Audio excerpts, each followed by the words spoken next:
sa Netflix. So yun, title niya po, Happy Crush.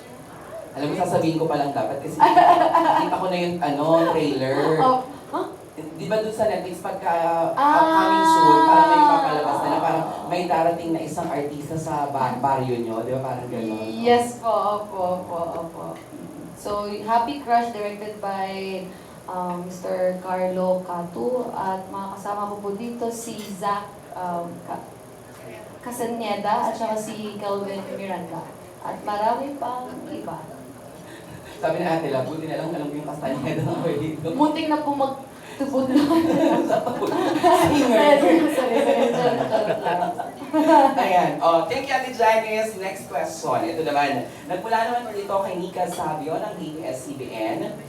At ito yung napag-usapan kanina about dun sa pagiging Disney princess sa OST ng Snow White. Tanong niya, kamusta naman ang experience mo sa pagganap doon sa Filipino soundtrack of Snow White?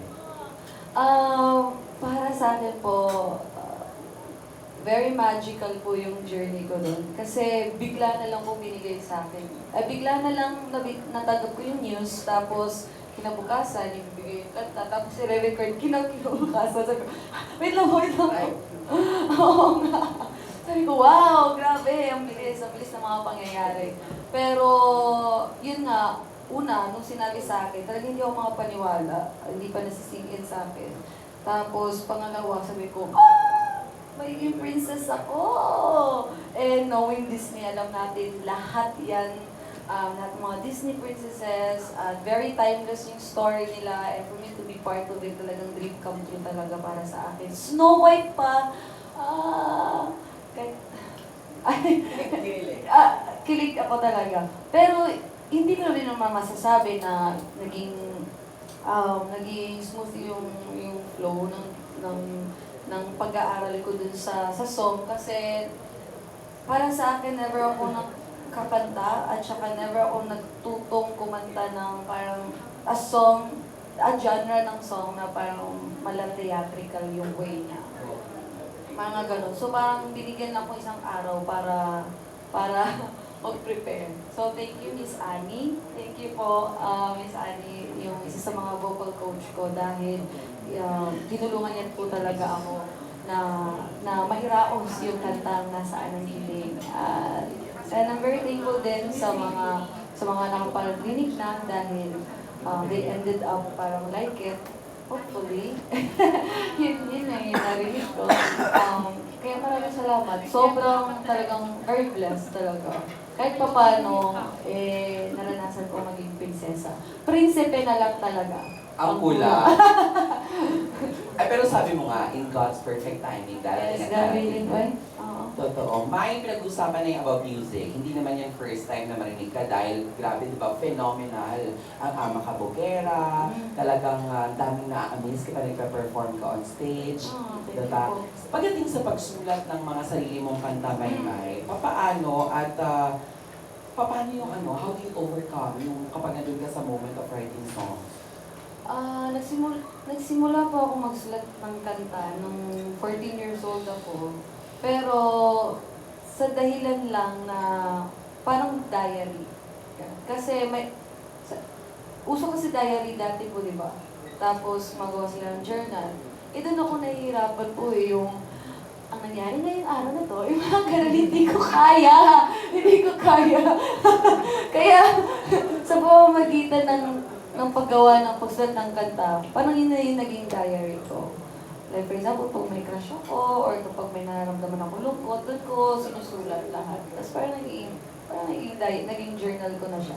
Na hindi ko alam na pwede palang maging posible pala na isa yun sa mga potential na marunong ako na skills, na talent, na marunong ako magsulat ng kanta. Tapos kung nakita niyo po yung PBB, yung pinakauna ko nasulat na kanta doon, yung Baliw. At meron pa isa yung kasama sila po yung mga yun yung paglabas ko, hindi ako nagsulat ng Sir Christian yun. At novelty song, yun yung first novelty song ko din. At hanggang sa nag-stop yun, tapos nag-focus ako sa acting. Tapos after nung acting, bumalik lang ulit ako sa music. Dahil dun, lalo na dahil sa Ama Kabukera po. Tapos, mas lalo na-discover lang yung writing skills ko nung pinasama na po nila ako dun sa music camp. At sobrang happy ako kasi hindi ko talaga malalaman sa SS, DJ, na ano, na talagang, may potential pala talaga. Tapos ayun, nakagawa kami ng kanta. Yung nasulat ko na ng kanta, nabuo namin dun sa music camp. At nagiging isa siya sa mga magiging parte siya sa album ko, upcoming album ko po. Wow, congratulations! Thank you po, DJ. Di ba grabe yung journey mo from novelty, bago pa yung Ama Kabukera, meron pa yan yung kakayanin, kaya. Di ba? May ganun ka pa nun, yes. Next, ang tanong magmula naman kay Mikey Viñas ng Kapamilya Vines. Sabi ni Mikey, ngayon na meron ng bagong season ng Pinoy Big Brother, ano ang masasabi mo sa new season na ito? Exciting ba because of the collab of ABS and GMA? Yes, sobrang para sa akin, nung sinabi na magko-collab nga po yung GMA at ABS-CBN, ang tagal nga po sa mata nating mga kapamilya at mata ng mga kapuso na laging, kumbaga, yung mga fans. May pagbabangga-bangga na natin. Yes po. At para gawin nila po itong collaboration na to, para sa akin, mas naging peaceful, kumbaga, yung fans ng Kapuso siya kapamilya. At hindi mo na, it will no longer see it na parang competition. Yes. It's like family na talaga. Masasabi ko sa season na ito, masaya sila lahat. Tsaka katuto ka. May mga clips po, ganon. Hindi naman naging perfect kasi nobody's perfect naman. Lahat naman tayo may flaws, lahat naman tayo may mistakes. Pero syempre, hindi din naman yun yung magiging excuse natin to keep parang doing mistakes. Ako, like si AC, mahal na mahal ko si AC. Isa siya sa mga baby girl ko talaga. Matagal ko na siyang baby girl dito sa industry na ito. At dahil mahal ko siya, hindi ko tinotolerate din yung mga mistakes niya.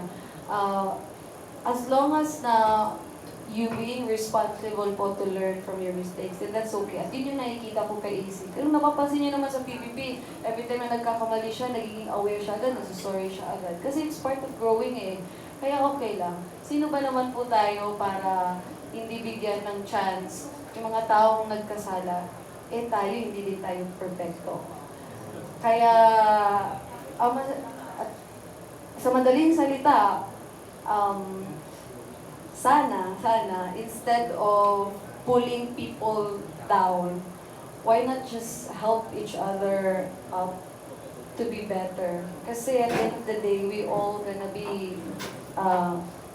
end up in the same place. So why not just choose kindness po as long as we're here pa? Thank you so much, Mai. At dahil usapang Pinoy Big Brother naman, ang susunod na magtatanong ay si Carlos Aragon of Mega Kapamilya. Ako na lang, okay. Dahil nga PBB sinegway ko na. Sabi niya, kung halimbawa bibigyan ka ng pagkakataon na muling pumasok sa loob ng bahay ni Kuya, sino sa tingin mo ang magiging ka-close mo? Feeling ko si Sneer. Is near. Opo, feeling ko si Sneer, hindi dahil Bisaya din siya, feeling ko mag-click din kami kasi nakakatawa din siya. Talaga. Nakikita ko din yung sarili ko sa kanya minsan nung nandun ako sa PBB. May mga bumabalik yung mga clip ko doon. 38 kilos lang ako noon. Tama na po. Nakikita mo ulit lumalabas. Opo. Nakukumpara. Opo. Grabe. Kasi 10 kilos yung nadagdag sa akin ngayon. 48 na. Di ba kayo yung longest season ng PBB? Kaya hindi ako masabing maganda ako ni Kuya. Kasi parang isang ubo na lang, babay na ako sa earth. Pero yun nga po, sobrang payat ko talaga. Is near. Yes, is near. Pilit ko din si Bianca, pwede.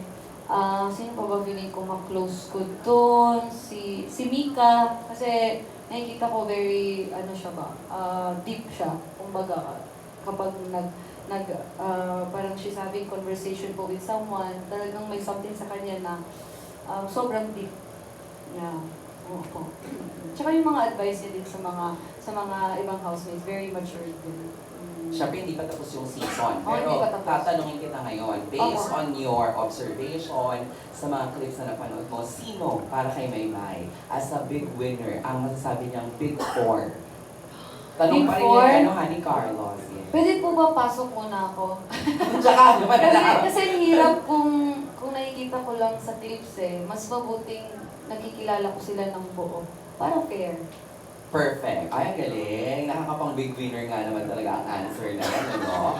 Oo, di ba? Ganun pala dapat, hindi agad sasagot ng agad-agad ng yes. Tama nga naman na ma-experience niya. Idol! Idol! Ito, susunod, ang tanong naman mula kay Jeffrey Perdon of Kapamilya Online World. Sabi niya, nabanggit kanina yung about sa maganda mong kasuotan sa ABS-CBN Ball. Ito, karugtong to ng kwento. Sabi niya, May, kapag may ABS-CBN Ball, isa ka palagi sa inaabangan sa red carpet o tinatawag na one of the red carpet's favorite. At ang paborito kang gamitan din ng mga kilalang designers. Sila Fern Juan, Sir Neric Beltran, Mark Baumgartner, Michael Cinco, etc. May pressure ba sa'yo, May, na nararamdaman tuwing may mga ganitong event at yung preparation sa mga ball like this? Sa lahat naman po ng ginagawa ko po, DJ, maliit man na proyekto or malaking proyekto, talagang hanggat maaari, gumagawa ako ng paraan to prepare myself. Parang equally na binibigay ko yung tamang enough effort bawat proyekto. At isa na dito yung sa fashion, mga fashion show, yung sa paglakad nga po, every time na may fashion week or kaya nang may event na ABS-CBN Ball, hindi nawawala po yung pressure. Pero hindi ko din naman po hinahayaan na kainin ako ng pressure. Dahil din gusto ko din yung ginagawa ko, nag-enjoy po ako. Nag-enjoy ako sa preparation po before siya mangyari. Perfect. Ayan, may tanong pa siya, karugtong. What do you consider to be your greatest asset? Hindi ko alam po eh. Ikaw makakasagot. Feeling ko yung di ba lahat ini-aim na maging ganyan, yung buto-butuhan. Ay, buto-butuhan. Hindi yung buto pa yata. Yun, di ba kasi, hindi kasi di ba buto-buto, di ba ganun yung Please, shows? huwag niyong i-wish yung katawan ko kasi, kaya lang naman ako sobrang payat talaga po kahit anong kain ko dahil nga po sa may something sa gut ko. So hindi pala yan Isa sa mga yung parang dinidil kong hyperacidity. Hindi kasi model look, di ba? Yung tindig, yung sa arms mo dito. Tapos di ba, pagka lumarampa ka na sa fashion week talaga, May, di ba? Nung trinay namin, hindi ganun sa akin, pumuputok ito. Pumuputok-putokan yung namin. Kaya mo yan, pumayat ka nga eh. Ay! Ito yan. Kasi, May hindi sa akin yung sibat. ay, hindi pala, hindi pala. Muntik na kitang mabuking. Na-miss na kita. Next, ito. Sabi naman dito ng ating friend na si Robert Recantina. Ayan. Ang tanong niya, May, you gave us a memorable, fun, and anthemic OPM song, Makabugera. Having met so many celebrities in your career, pwede ka bang magbigay ng 3 artists or stars na masasabi mong mga kabugera like you? And why? Kabugera. Yes. Hindi ko naman sabi na kabugera. Like me, they're kabugera kasi kabugera sila. Sabi ko, Miss Vice Ganda, sino pa ba? Ann Curtis, Miss Ann Curtis, tas bago ko lang po nakita yung performance ni Miss Michelle D, yung Reyna. Oh, yes. Opo, kabugera siya doon talaga. Nag-asa po kasi siya nung isang araw. Kaya yun, kabugera. So, Vice Ganda, Ann Curtis, Curtis, and Emily D. Michelle Marquez D. Maraming salamat. Yan ang tanong ni Kuya Richard Recantina. Tama, Kuya Richard ba yun? Ay, Robert. Sino si Richard? Kuya Robert, sorry na. Oo, I love you. Ayan. Sino si Richard? Eto, susunod. May tanong. Si Trisha Matias of Metro, sabi niya dito, you're becoming a global artist. Opo. Anong nararamdaman na Talaga? Yes, anong nararamdaman na feel mo? And how do you deal with the pressure kapag ka nandun ka? Yan. Gaya ng sinabi ko sa DJ, hindi talaga mawawala ng pressure. Basta hindi ko siya hayaan na kainin ako talaga ng pressure. Kasi kung mangyayari yun, nawawalan ako ng control din po. So, ako very blessed po ako na binibigyan ako ng pagkakataon po na mas expand pa yung knowledge ko sa music po at yung trust po nila sa akin na naniniwala sila sa akin na I can be more sa music, hindi lang dito sa Philippines, kundi globally. Mas nagpo-focus ako doon sa kung ano yung magagawa ko kaysa kung ano yung sasabihin ng iba. At kasi at the end of the day, kung mahal mo naman yung ginagawa mo, eventually mamahalin din naman nila yun. Makikita nila yung pagmamahal mo dun sa ginagawa mo and it will grow naman din po.